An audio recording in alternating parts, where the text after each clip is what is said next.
প্রিয় মাধ্যমিক ছাত্রছাত্রীরা, তোমাদের জন্য ভৌত বিজ্ঞানের সমস্যা তথা ভয় দূর করতে অভিজ্ঞ শিক্ষকদের পরামর্শ অনুসারে নিয়ে এসেছি ভৌত বিজ্ঞান সাজেশান 2025। এই সাজেশানে মোট 100টি প্রশ্ন আছে, যার কোনোটার মার্ক 1, কোনোটির মার্ক 2, কোনোটির মার্ক 3।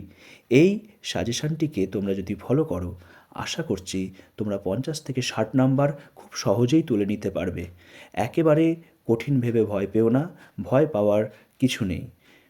শুরু করি সাজেশানের প্রত্যেকটা ধাপ আস্তে আস্তে এগোতে থাকি। চলে আসি পরিবেশের জন্য ভাবনা যে চ্যাপ্টারটি রয়েছে, সেখানে যদি দেখি খুব গুরুত্বপূর্ণ প্রশ্ন, ওজোন স্তর ধ্বংসের দুটি প্রভাব পরিবেশের উপর। জীবাশ্ম জ্বালানি কাকে বলে? জীবাশ্ম জ্বালানি সংরক্ষণের প্রয়োজনীয়তা কী? উচ্চতা বৃদ্ধির সাথে সাথে বায়ুমণ্ডলের উষ্ণতা অর্থাৎ 6.4 ডিগ্রি সেলসিয়াস পার কিলোমিটার যে হ্রাস পায়, কীভাবে হ্রাস পায় সেটা একটুখানি বলতে হবে। বায়োফুয়েল কাকে বলে? উদাহরণ দাও, বায়োফুয়েলের ব্যবহার লেখো। মিথানোজেনিক ব্যাকটেরিয়া কাকে বলে? এদের কাজ কী? গ্রিনহাউস এফেক্ট কাকে বলে?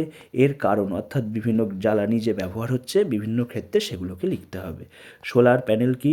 সৌরকোষের দুটি ব্যবহার লেখো। ওজোন গ্যাস ধ্বংসে রেফ্রিজারেটরে তথা এসিতে ব্যবহৃত গ্যাস যে সিএফসি রয়েছে, সেই সিএফসির ভূমিকা লেখো। এই প্রশ্নগুলিকে একটু ভালো করে করো পরিবেশের জন্য ভাবনা পাঠ থেকে। আশা করছি এর মধ্য থেকে তোমাদের প্রশ্ন কমন এসে যাবে। এরপর গ্যাসের আচরণ চ্যাপ্টার, একটি বড় চ্যাপ্টার রয়েছে। এখানের গুরুত্বপূর্ণ প্রশ্নগুলি হলো, চার্লসের সূত্রটি বিবৃত করো, এ থেকে পরম শূন্য উষ্ণতার মান নির্ণয় করো। খুব গুরুত্বপূর্ণ প্রশ্ন। প্রমাণ বায়ুমণ্ডলীয় চাপের মান কত? বয়েলের সূত্রটি লেখো, এর গাণিতিক রূপটি প্রতিষ্ঠা করো। বয়েলের সূত্রের ধ্রুবক রাশি কী কী? খুব গুরুত্বপূর্ণ প্রশ্ন। চার্লসের সূত্র থেকে দেখাও মহাবিশ্বে -273 ডিগ্রি সেলসিয়াসের থেকে কম উষ্ণতায় থাকা সম্ভব নয়। আদর্শ গ্যাস সমীকরণের মাত্রিক বিশ্লেষণ থেকে আর এর মাত্রা একক নির্ণয় করো। গুরুত্বপূর্ণ প্রশ্ন। আদর্শ গ্যাসের গতিতত্ত্বের স্বীকার্যগুলি এবছর আসার সম্ভাবনা রয়েছে। শুষ্ক বায়ু অপেক্ষায় আর্দ্র বায়ু হালকা হয় কেন? এটি ভালো করে তোমরা তৈরি করবে। এর পরের প্রশ্ন, বয়েল ও চার্লসের সমন্বিত রূপটি প্রতিষ্ঠা করো। ভেরি ভেরি ইম্পর্ট্যান্ট প্রশ্ন এটি। বাস্তব গ্যাসের আচরণ আদর্শ গ্যাসের আচরণ থেকে বিচ্যুত হয় কেন? এটি ভালো করে পড়বে। আদর্শ গ্যাস সমীকরণ প্রতিষ্ঠা করো। গুরুত্বপূর্ণ প্রশ্ন এটিও। তো গ্যাসের আচরণ থেকে এই প্রশ্নগুলি রয়েছে। এরপরে যে চ্যাপ্টারটির এই পার্ট রয়েছে তোমাদের, সেটি হচ্ছে রাসায়নিক গণনা। এখান থেকেও বেশ কয়েকটি প্রশ্ন গুরুত্বপূর্ণ। কী কী প্রশ্ন? মোল কিসের একক? নাইট্রোজেনে গ্রাম আণবিক ওজন কত? 40 গ্রাম সোডিয়াম হাইড্রক্সাইডকে প্রশমিত করতে কত গ্রাম সালফিউরিক অ্যাসিড প্রয়োজন? এই জায়গাটি পড়বে। এই দুটো প্রশ্নই এখান থেকে আমার মনে হয়েছে বা শিক্ষকদের মনে হয়েছে আসার সম্ভাবনা খুব বেশি। পড়তে তো সবই হবে, কিন্তু এই মুহূর্তে যারা খুব ভীত হয়ে আছে ভৌত বিজ্ঞান নিয়ে, তাদের জন্য চটপট এই 100টি প্রশ্নের সাজেশন নিয়ে চলে এসেছি। তোমরা এগুলোকে করো, অনেকটা ভয় দূর হবে, বুকে বল পাবে। এগিয়ে যাও তোমরা। এরপর চলে আসি তাপের ঘটনাসমূহ এই পাঠটা থেকে। এখান থেকে কী আছে? তরল পদার্থের আপাত প্রকৃত আয়তন প্রসারণ গুণাঙ্ক কী? ভালো করে করবে। দৈনন্দিন জীবনে তাপ পরিবহনের উদাহরণ দাও। আদর্শ পরিবাহী তাপ পরিবাহিতাঙ্কের মান কত? কোন ধাতুর তাপ পরিবাহিতা সবচেয়ে বেশি? 1 নম্বরের প্রশ্ন। অ্যালুমিনিয়ামের তাপ পরিবাহিতাঙ্ক 205 WM কে বলতে কী বোঝো? কঠিন পদার্থের তাপ কোন পদ্ধতিতে সঞ্চালিত হয়? গুরুত্বপূর্ণ প্রশ্ন, ভালো করে করবে এগুলো। এরপরে চলে আসি কঠিন পদার্থের গুণাঙ্কগুলির মধ্যে কঠিনের প্রসারণ গুণাঙ্কগুলির মধ্যে সম্পর্ক উল্লেখ করো। দ্বিধাতব পাত কী? খুব গুরুত্বপূর্ণ প্রশ্ন, ভালো করে করবে। এর ব্যবহার লেখো। তরলের তাপীয় প্রসারণের একটি ব্যবহার লেখো। কঠিন পদার্থের মধ্য দিয়ে তাপ পরিবহনের হার কী কী বিষয়ের উপর নির্ভর করে? খুব গুরুত্বপূর্ণ প্রশ্ন। তাপীয় রোধ কাকে বলে? এর রাশিমালা একক লেখো। ইম্পর্টেন্ট প্রশ্ন। রিভেট করা দ্বিধাতব পাতকে উত্তপ্ত করলে সেটি বেঁকে যায় কেন? তো এই ধরনের কতগুলি প্রশ্ন করো, আশা করছি এখান থেকে তোমরা কমন অনেকটাই পাবে। এরপর চলে আসি আলো চ্যাপ্টার। অনেক বড় চ্যাপ্টার একটি, এখান থেকে অনেকগুলি প্রশ্ন আসে। তার মধ্যে গুরুত্বপূর্ণ প্রশ্নগুলি এবছরের জন্য যেগুলি আসার সম্ভাবনা রয়েছে সেগুলি হলো, গোলীয় দর্পণের মুখ্য ফোকাস বা আলোক কেন্দ্র বলতে কী বোঝো? লেন্সের ফোকাস বিন্দু বলতে কী বোঝো? খুব গুরুত্বপূর্ণ প্রশ্ন। অবতল দর্পণের ক্ষেত্রে ফোকাস দূরত্ব ও বক্রতা ব্যাসার্ধের মধ্যে সম্পর্ক নির্ণয় করো, অথবা প্রমাণ করো R=2F। গাড়ির ভিউ ফাইন্ডারে কী ধরনের দর্পণ ব্যবহার করা হয় এবং কেন? ইম্পর্টেন্ট প্রশ্ন। কোনো উত্তল লেন্সের আলোক কেন্দ্র বলতে কী বোঝো? অবতল লেন্সকে অপসারী লেন্স বলা হয় কেন? ইম্পর্টেন্ট প্রশ্ন। উত্তল লেন্সের ফোকাস বিন্দু আরেকটি ইম্পর্টেন্ট প্রশ্ন, খুব ভালো করে করবে এগুলো। এরপর চলে আসি আর কি কি প্রশ্ন রয়েছে না। আলোক কেন্দ্রগামী রশ্মির চ্যুতি কত হয়? 1 নম্বরের একটি প্রশ্ন। প্রিজমের মধ্য দিয়ে আলোর প্রতিসরণে চ্যুতি কোণের মান নির্ণয় করো, 2 নম্বরের প্রশ্ন। মায়োপিয়া কি? এই প্রকার ত্রুটির কারণ কি? 2 নম্বরের প্রশ্ন।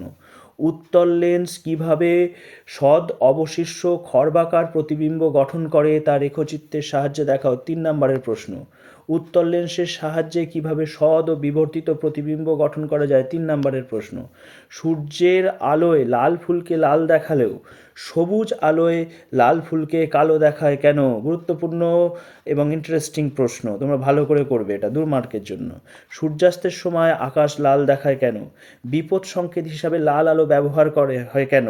মানে লাল কেন হয় এটাকে নিয়েই অনেকগুলো প্রশ্ন ঘুরিয়ে ফিরিয়ে আসবে, তোমরা ভালো করে এই জায়গাটা প্র্যাকটিস করবে।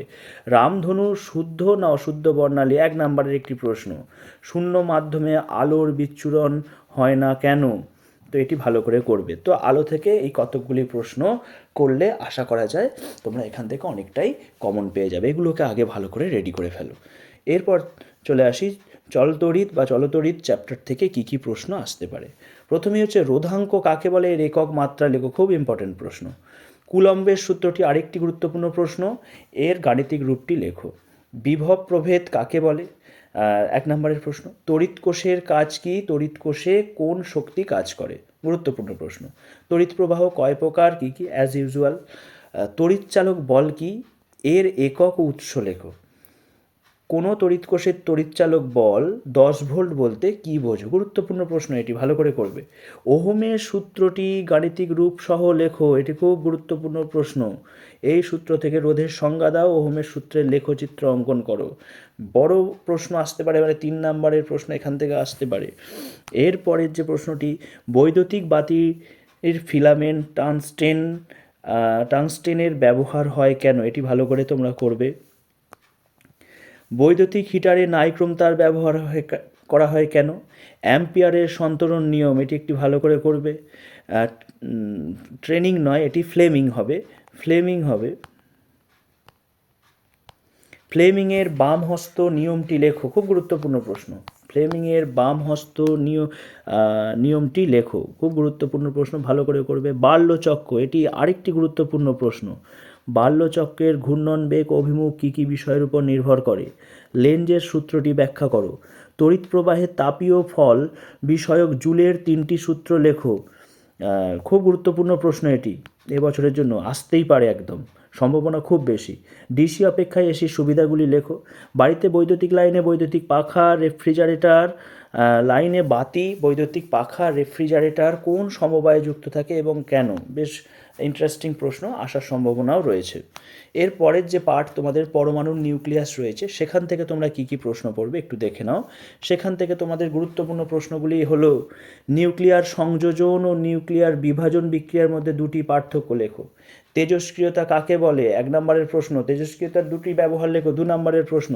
তেজস্ক্রিয় মৌল কাকে বলে? উদাহরণ দাও, 2 নম্বরের মতন আসতে পারে।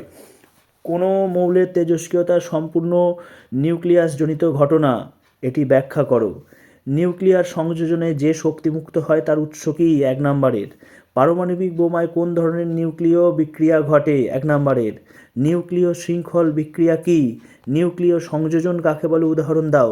অ্যাকচুয়ালি তোমরা ভালো করে পড়ো এইগুলোকে, একদম ছোট ছোট প্রশ্ন, এইগুলোকে তোমরা খাতায় লেখো, লিখে বইয়ের পাতায় দাগ দাও যে এইগুলো আমরা করবই। যারা একেবারে পিছন সারির দিকে ছাত্রছাত্রী তাদেরকে বলছি তোমরা একেবারে ভয় পেও না, ভৌতবিজ্ঞানে 40, 50, 60 নাম্বার তোলা কোনো ব্যাপার নয়। এই সাজেশানটি তোমরা ফলো করো, তোমরা নিশ্চয়ই এই নাম্বারগুলো পেয়ে যাবে। যারা ভালো ছাত্রছাত্রী তারা তো এগুলি সহ আরও অন্যান্য প্রশ্ন পড়বে, তারা অনেক অঙ্ক পড়বে। এখানে কোনো অঙ্কর আমি ব্যবস্থা দিইনি, কারণ এটি একটি পিছন সারির ছেলে মেয়েদেরকে এগিয়ে নিয়ে যাওয়ার একটি পরিকল্পনা চলছে। তো যাই হোক, আমরা এগোতে থাকি। পরের পাঠে চলে আসি। পদার্থের ভৌত রাসায়নিক ধর্মসমূহ, পর্যায় সারণী ও মৌলের ধর্মের পর্যায়ে বৃত্ততা। এই যে পাঠটি রয়েছে এখান থেকে যে যে প্রশ্নগুলি তোমরা করবে তার মধ্যে হলো একটি আধুনিক পর্যায় সূত্রটি লেখো, মেন্ডেলিভের পর্যায় সূত্রটি লেখো। আর এই 73 নম্বর প্রশ্ন, এটা একটু ভালো করে করবে যে আর্গনের পারমাণবিক গুরুত্ব পটাশিয়ামের পারমাণবিক গুরুত্বের থেকে বেশি হলেও মেন্ডেলিভ তার পর্যায় সারণীতে পটাশিয়ামের আগে আর্গনকে স্থান দিয়েছে কেন।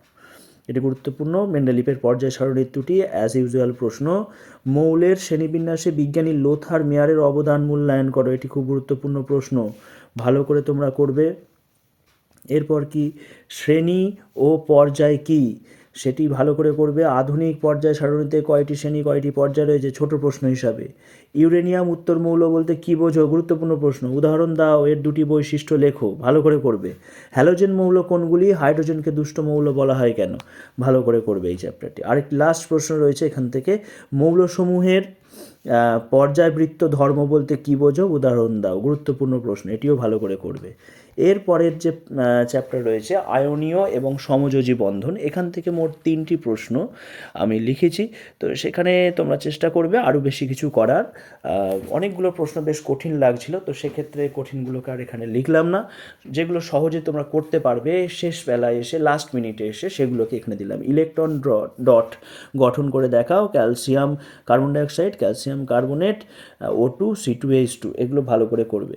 আচ্ছা, এই প্রশ্নটি একটু গুরুত্বপূর্ণ প্রশ্ন। চিনির জলীয় দ্রবণ তড়িৎ পরিবহন করতে পারে না, কিন্তু সোডিয়াম ক্লোরাইডের জলীয় দ্রবণ পারে কেন, এটা পারে হবে কেন। লুইসের ধারণা অনুযায়ী সমযোজী বন্ধন কিভাবে গঠিত হয়, উদাহরণ দিয়ে লেখো। খুব গুরুত্বপূর্ণ প্রশ্ন, খুব গুরুত্বপূর্ণ, লিখবে। এর পরের পার্ট যে রয়েছে তড়িৎ প্রবাহ ও রাসায়নিক বিক্রিয়া, এখান থেকে তোমরা 3টি প্রশ্ন করবে।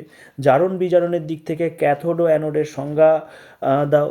কপার তড়িৎদ্বার ব্যবহার করে CuSO4 এর জলীয় দ্রবণে তড়িৎ বিশ্লেষণ করলে ক্যাথোড ও অ্যানোডে কী পরিবর্তন হবে, ক্যাথোড ও অ্যানোড বিক্রিয়াটি লেখো। ভোল্ট মিটার 1 নম্বরের জন্য আসবে, তো ভালো করে এই জায়গাটি করবে। এরপর চলে আসি পরীক্ষাগার ও শিল্পে অজৈব রসায়ন। এই পার্টটা থেকে মোট 3টি প্রশ্ন আছে। তো কি না, সমীকরণ লেখো। উত্তপ্ত কিউপিক অক্সাইডের ওপর দিয়ে NH3 গ্যাস চালনা করা হলো, ভালো করে লিখবে এটাই। জলীয় কপার সালফেট দ্রবণের মধ্যে হাইড্রোজেন সালফাইড গ্যাস চালনা করলে কি ঘটে, সমিত রাসায়নিক সমীকরণ সহ লেখো। স্পর্শ পদ্ধতিতে H2SO4 প্রস্তুতির নীতি সমীকরণগুলি নির্ণয় করো। হাইড্রোজেন সালফেটের বিজারণ ধর্ম উদাহরণ দাও। খুব গুরুত্বপূর্ণ প্রশ্ন, এটি ভালো করে করবে, এটিও খুব গুরুত্বপূর্ণ প্রশ্ন। এরপর হচ্ছে ধাতুবিদ্যা চ্যাপ্টার আছে। ধাতুবিদ্যা চ্যাপ্টার থেকে এই প্রশ্নগুলি একদম আসার সম্ভাবনা খুব বেশি রয়েছে, তোমরা ভালো করে করবে। খনিজ ও আকরিকের মধ্যে 2টি পার্থক্য লেখো, খুব সহজ প্রশ্ন। তামা 10টা নয়, এটা হচ্ছে 10টা। তামা 10টা, লোহা ও অ্যালুমিনিয়ামের একটি করে আকরিকের নাম, ব্যবহার ও সংযুক্তি লেখো। আকরিক থেকে ধাতু নিষ্কাশন মূলত একটি বিজারণ প্রক্রিয়া, ব্যাখ্যা করো। ভেরি ভেরি ইম্পর্টেন্ট, ভালো করে পড়বে এটি। গ্যালভানাইজেশন কি, এটি করবে। কপারের পাত্র আর্দ্র বাড়িতে ফেলে রাখলে সবুজ ছোপ পড়ে কেন, বেশ গুরুত্বপূর্ণ প্রশ্ন এবছরের জন্য, বুদ্ধিদীপ্ত প্রশ্ন, ভালো করে বই থেকে পড়বে। এর রাসায়নিক সংকেত কি, এটি লিখবে। থার্মিট পদ্ধতিতে ফেরিক অক্সাইড থেকে ধাতব আয়রন উৎপাদনের বিক্রিয়াটি সমিত রাসায়নিক সমীকরণ লেখো। এই পদ্ধতিটির একটি প্রয়োগ উল্লেখ করো, ভালো করে এটি করবে। 94 নম্বর প্রশ্ন কমপ্লিট হয়ে গেল। 95 নম্বর প্রশ্ন, কপার সালফেটের জলীয় দ্রবণে জিঙ্কের একটি টুকরো যোগ করলে কি হয়, ইলেকট্রনীয় তত্ত্বের সাহায্যে দেখাও যে এটি একটি বিজারণ প্রক্রিয়া। গুরুত্বপূর্ণ প্রশ্ন, ভালো করে করবে। আর মোট 5টি প্রশ্ন রয়েছে। সেই 5টি প্রশ্ন জৈব রসায়ন চ্যাপ্টার থেকে করলেই মোটামুটি 100টি প্রশ্ন কমপ্লিট এবছর উচ্চ মাধ্যমিক 2025-এর জন্য। চলে আসি জৈব রাসায়নিক পার্ট থেকে কী কী প্রশ্ন আসছে। জৈব ও অজৈব যৌগের মধ্যে দুটি পার্থক্য উল্লেখ করো। কার্যকরী গ্রুপ কাকে বলে, একটি উদাহরণ দাও। আচ্ছা, এটি খুব গুরুত্বপূর্ণ প্রশ্ন। ইথিলিনে সংযোজন বিক্রিয়ার শর্ত উল্লেখ করো, সমিত রাসায়নিক সমীকরণ লেখো, সিএনজির একটি ব্যবহার উল্লেখ করো। অ্যাসিটিক অ্যাসিডের সঙ্গে সোডিয়াম হাইড্রক্সাইডের বিক্রিয়ায় সমিত রাসায়নিক সমীকরণ লেখো। প্যাকেজিংয়ে ব্যবহারের জন্য পাট ও পলিথিনের মধ্যে কোনটি পরিবেশ বান্ধব এবং কেন। লাস্ট প্রশ্ন, ক্যাটেনেশন ধর্ম কাকে বলে, উদাহরণ দাও। 100টি প্রশ্ন কমপ্লিট। প্রশ্ন কমপ্লিট, কিন্তু উত্তর তো তোমাদের করতে হবে। আশা করছি এর মধ্য থেকে 40-50টা প্রশ্ন তোমাদের করা হয়েই গেছে, তারও বেশি হবে। আর যে কয়েকটি প্রশ্ন এখনও পর্যন্ত করে ওঠা হয়নি, এই 100টির মধ্যে অবশ্যই করে নাও। আশা করছি তোমরা এখান থেকে পুরোপুরি 50 থেকে 60 নাম্বার আরামসে তুলে নিতে পারবে। তোমাদের পরীক্ষা খুব ভালো হবে, ভয় পাওয়ার কোনো জায়গা নেই। সকলে খুব ভালো থেকো, এই সময়টি একটু সিরিয়াসভাবে পড়াশোনা করো। Thank you everybody.